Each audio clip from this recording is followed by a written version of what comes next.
Sudah? Ini udah dipasang ini. Oh iya udah. Nah. Pasangin. Aku udah dengar. Dengar. Agak bergema ya. Nontonnya kurang enak.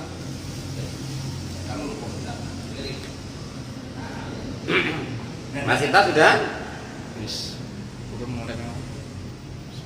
Video biasa lah.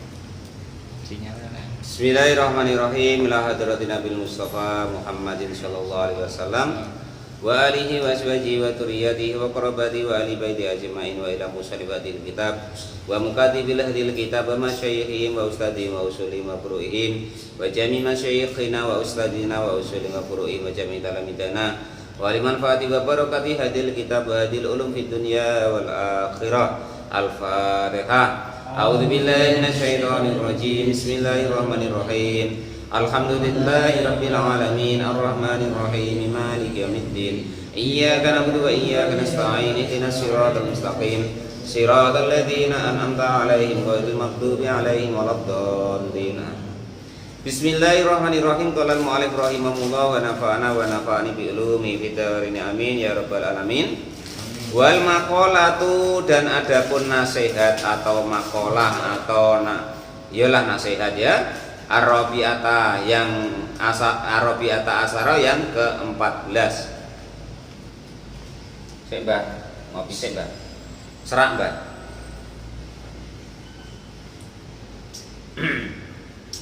Ambadil hukama'i, dari sebagian para hukama.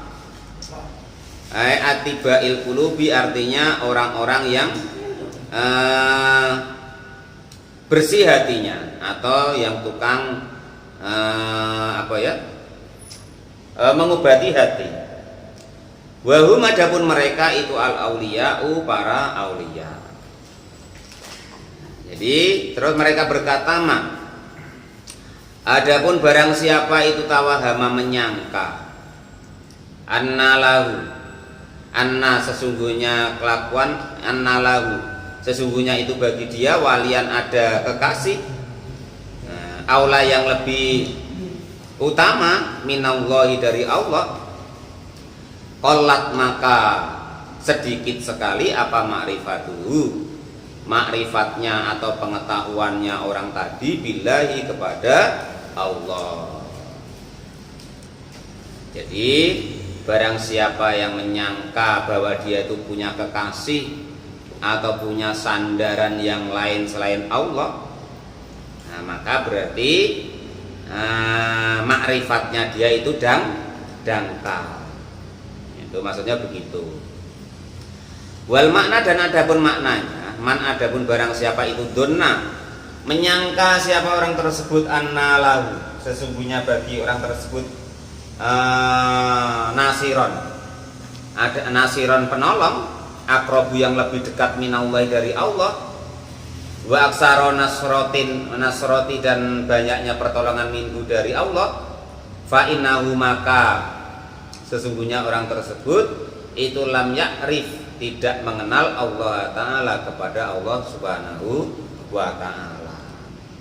Jadi maksudnya ini Pak Lupi, umpama Pak Lupi kok menyangka kekasih Pak Lupi itu orang rumah, yang paling dekat itu kok orang rumahnya, atau bahasa sekarang kata Pak Tamrin itu apa, gendaannya, umpama.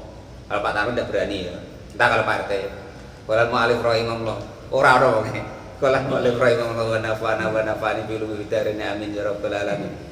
Jadi kalau orang itu menyangka punya kekasih atau punya penolong lain selain dirinya, selain Allah Subhanahu wa Ta'ala, maka sungguh makrifatnya sangat dangkal. Artinya itu dia tidak paham tentang Allah Subhanahu wa Ta'ala. Sekolah mu'alif rahimahullah. Waman, dan adapun barang siapa itu tawahama, menyangka, annalahu sesungguhnya itu bagi orang tersebut aduan, adapun mempunyai musuh, ada yang lebih memusuhi min nafsi dari dirinya, qallat maka berarti sedikit sekali apa ma'rifatuhu, pengetahuannya orang tersebut, binafsihi untuk dirinya sendiri. Barang siapa kok menyangka punya musuh yang lebih memusuhinya selain dirinya sendiri, maka berarti Pak Lupi orang itu tidak kenal dirinya sendiri. Nah, itu padahal dia lebih berbahaya. Yang membahayakan, paling membahayakan terhadap diri kita itu adalah diri kita sendiri. Cobalah Pak Lupi ya kan, kesalahan orang yang kecil yang Anda begitu salah nampak jauh pada kan. Tidak dengar kesalahan orang, didengerin. Kesalahan dia tumpuk undung sebesar gunung tidak tahu. Kalau pepatah kata apa itu Pak? Pak Tamrin? Baja di pelupuk mata tidak nampak, kuman di laut seberang lautan nampak. Itu manusia Pak. Kalau jatuh di seberang kan besar Pak, pirang pula jadi agak mengkilat. Jadi tandolah kalau Pak Guru Tamrin ya kan itu. Orang mu'alif rahimahullah. Ini tadi apa tadi kuman. Gajah di pelupuk mata enggak nampak. Itu rata-rata manusia seperti itu Pak Lupi. Lah, ngapa kita kok belajar ngaji ini Pak Mukhlis, Pak Lupi? Dengan kita menganalisa diri kita sendiri, nanti diri kita itu enggak begitu ngereken tentang orang lain karena kita sibuk untuk mengoreksi diri sendiri, Batur, mengaji diri sendiri. Maka nanti kita agak-agak kurang lah, tidak seperti dulu Pak Lupi. Nah itu seperti itu. Nah, jadi waktu itu tidak terbuang untuk ngurusin kejelekan orang lain. Jadi kita bisa belajar mengoreksi diri sendiri. Lah ini loh Pak Lupi ternyata yang dari dulu Pak Lupi dendam tak dengan siapa ya kan. Nah, perasaan dialah yang musuhin kita, paling musuhnya musuh. Lah rupanya musuh yang paling musuh itu diri kita sendiri. Saya contohkan begini, yang muda tuh begini contoh. Kang Dedi itu dianggap orang nanti umpama ya kan, tukang ini, tukang itu, orang ini, orang itu kan memerlukan sekian banyak proses. Orang tuh nak tahu dulu, Bang Edi. Orang tuh nak nengok dulu, orang tuh nak dengar dulu dari orang tentang Kang Dedi, baru orang itu bisa tahu atau bisa musuhi Kang Dedi tadi. Lah coba kalau diri kita Bang Edi tidak perlu sambil menong gitu. Badur itu kok giginya gitu ya. Umpama ya kan? Itu seperti itu, langsung Pak De kan itu. Langsung kan itu. Nah itu. Kalau orang lain ibaratnya nak tahu tentang kita itu perlu sekian proses. Lah kita loh Pak De. Nah sudah pokoknya nanti aku ngide itu umpama kan. Pak Tamrin lah umpama pirang kemarin itulah kan. Awas nanti Leno Pak Mukhlis tuh. Dia ndak nengok aku. Nah sudah. Nah kan. Diri kita sendiri. Kalau orang lain nak nyelakoi kita atau nak ngumpat kita atau nak ngato-ngato kita itu perlu sekian proses. Tapi kalau diri kita sendiri nggak perlu. Ya. Jadi aywaman. Dan adapun seseorang itu donna menyangka annalahu, sesungguhnya bagi orang tersebut aduan ada seorang musuh akwa yang lebih kuat min nafsihi dari dirinya sendiri, rupanya amarotan yaitu nafsu amaroh, walawamah dan juga nafsu lawamah. Fa innahu maka sesungguhnya orang tersebut itu lan yakrif tidak kenal nafsahu kepada dirinya sendiri Pak Lupi. Rupa daratan termasuk orang gila kemarin itu.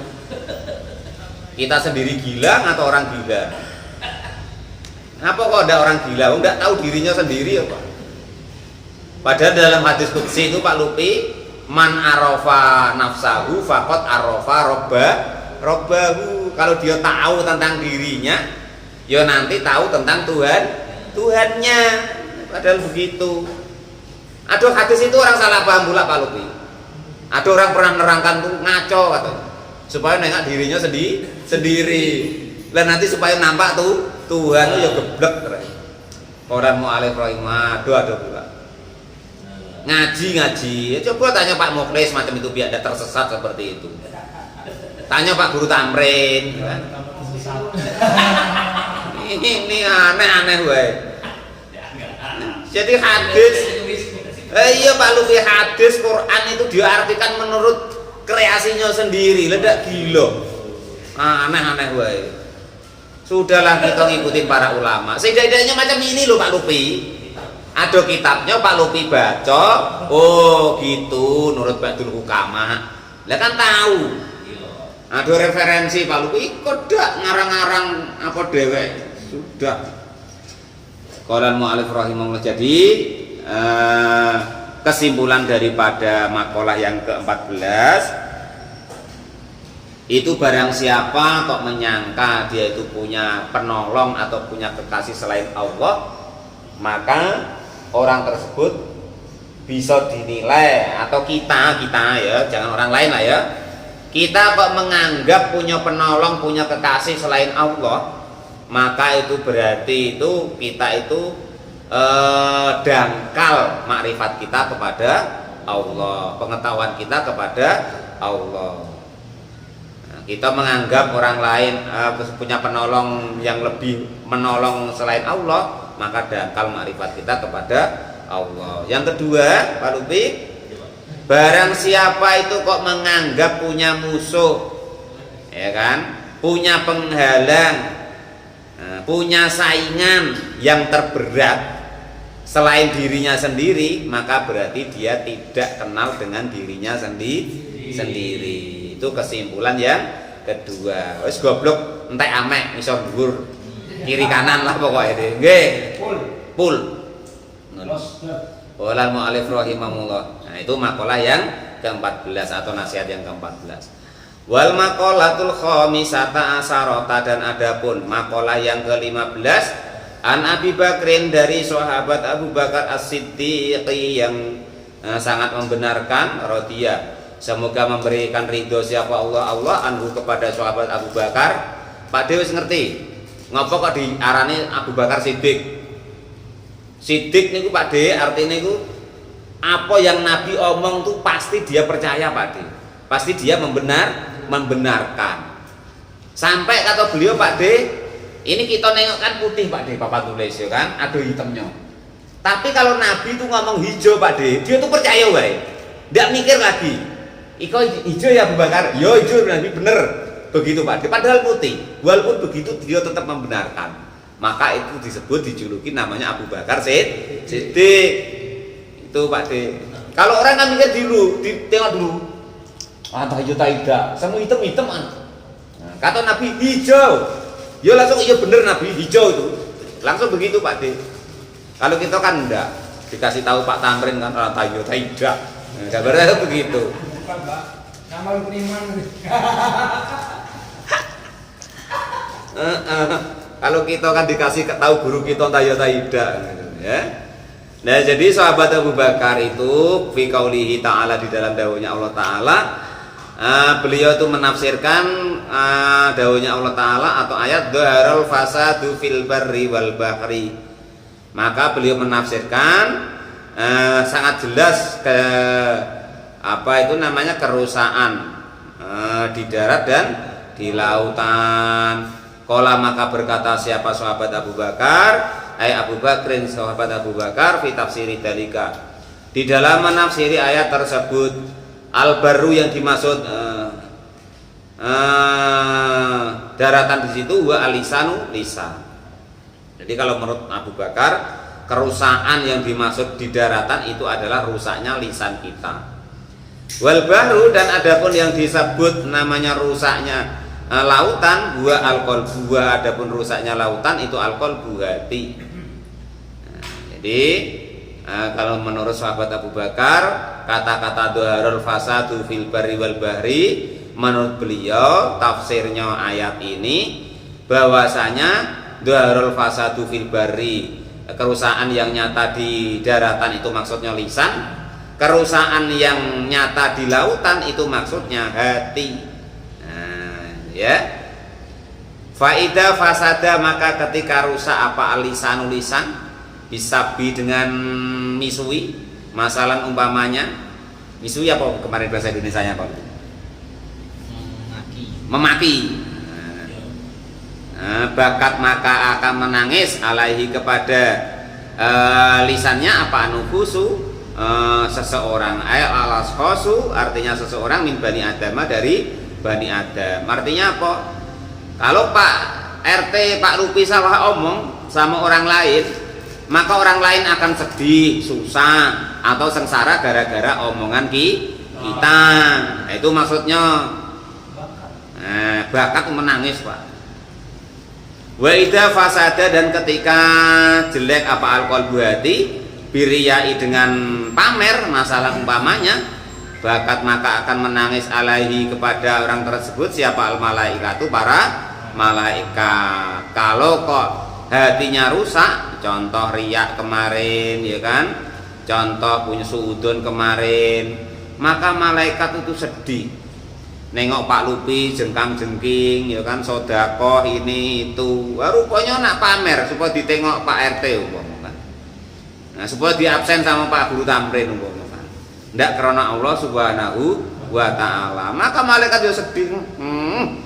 Lah wong Pak Tamrin itu yo mbok pameri to Pak Lupi, Pak Lupi. Kamu nanti itu dapat apa dari Pak Tamrin? Lah ya begitu. Nah, itu gambarannya Pak De ya. Heeh. Lah ngamal kok biar ditengok Pak Tamrin, biar ditengok Pak Muklis, kamu nanti dikasih apa sama dia atas amalmu itu? Maka menangislah malaikat. Nah, kan begitu. Kila maka dikatakan al hikmatu adapun hikmahnya fi analisana. Di dalam sesungguhnya lisan itu wahidun, yang satu itu tambihun, yaitu memperingatkan lil abdi kepada hamba fi anna. Di dalam sesungguhnya keadaan itulah yang bagi tidak cocok atau tidak baik ayatakallama jika kok berkata siapa seseorang illa fima kecuali di dalam perkara yahimu yang berkeinginan siapa orang tersebut wa fil khairi dan di dalam kebaikan. Jadi kalau berbicara ya yang niatnya untuk kebaikan. Jangan kok niatnya menyinggung, niatnya nak nyakitin hati, ya kan? Niatnya nak nyindir, enggak usah begitu. Wakilah dan dikatakan li anal lisana sesungguhnya lisan itu ada kiru. Orang yang dikir dikuli lugotin dengan apapun lugotnya atau bahasanya. Karena ada apa dikruhu dikirnya lil madkuri karena yang didikirkan al wahidu yang satu. Jadi bahasanya terserah apapun Pak Lupi, karena yang nak disebut itu cuma satu, ya kan? Nak bahasa semut, nak bahasa hewan, nak bahasa Kutoboyo, bahasa Kermeo, bahasa Jawa, bahasa Sunda, bahasa Madura, bahasa Jawa Timur, bahasa Dayak, ya kan? Yang disebut terserah nak bahasanya apa, cuman yang dimaksud itu cuma satu. Bahwa adapun yang disebut itu Allah Ta'ala, Allah Subhanahu wa Ta'ala yang mau agung, kan? Apa meneh anak-anak muda sekarang yang ngecat lombok kata, Masya Allah Gusti Allah juga ngecat lombok. Qala al-mu'alif rahimahullah wa kadzalika, dan demikian itu juga apa al-qalbu hati. Ya untung-untungnya maksudnya dia itu kok Allah gitu. Bi khilafi nawil aini berbeda dengan mata, bal udunu dan telinga, fa innahu maka sesungguhnya telinga dan mata itu ya ta'addadu bercabang-cabang atau berbilangan. Kira dikatakan li anal hajata karena sesungguhnya hajat ila sam'i kepada pendengaran wal basori dan melihat itu aksaru lebih banyak minal hajati daripada keinginan atau kebutuhan ilal kalami kepada berbicara. Intaha sudah selesai apa yang ditafsirkan oleh sahabat Abu Bakar. Wa inna masabbaha dan sesungguhnya sama apa al-qalbu hati bil bahri dengan lautan.